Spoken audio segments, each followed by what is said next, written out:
So over the years, when I was playing Dungeons and Dragons, I generally homebrewed my own quests. That was part of the fun of it, trying to put together a dungeon, and wasn't much into the campaigns. The original games weren't really set up for that. You could do it, obviously, but it was generally sort of a what they call the one shots. Now it's a one off. You've got a dungeon, the guys work their way through it, and it might take several nights or whatever to work through, and then they do another dungeon, whatever. But you wouldn't necessarily have this over reaching arc, the story arc or anything like that.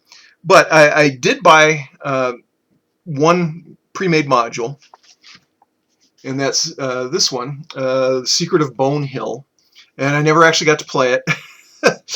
But I've had this since, I don't know, 1981.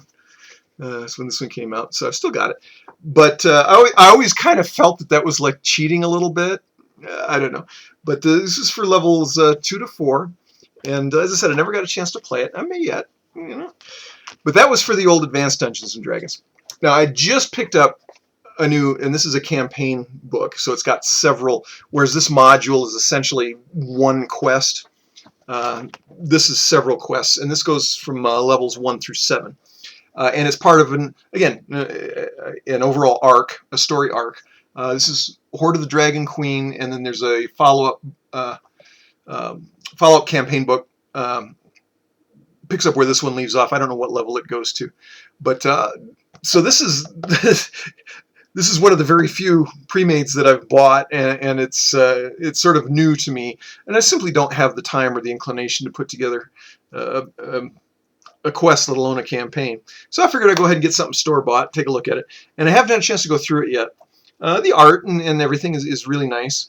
Most of the people gave this a pretty good rating, but I've seen some people that had some specific complaints about it. I've been sort of thumbing through it a little bit, and I don't know. I think the people that are complaining, they want very specifics. It's just everything's done for them. They essentially read through it and go. This gives sort of suggestions as to what to do for the various interactions, encounters, and whatnot. But it's thinner than I was expecting. I was expecting a little more meat to it. But it looks good. It's gotten some decent reviews, so give it a shot.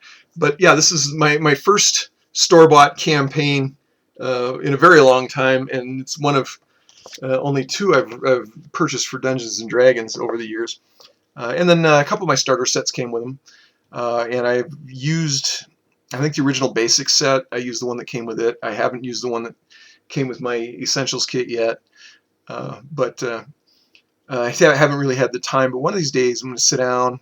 Marty wants very badly to play. We'll throw some characters together and play through, especially like the Essentials kit's got some good little beginning quests, so we can get a feel for it, or even just throw something together and download. There's probably stuff out on the internet. Download a quick little sample dungeon, work our way through it, and of course that was the old AD&D. It was all dungeons. The wilderness stuff was not nearly as emphasized.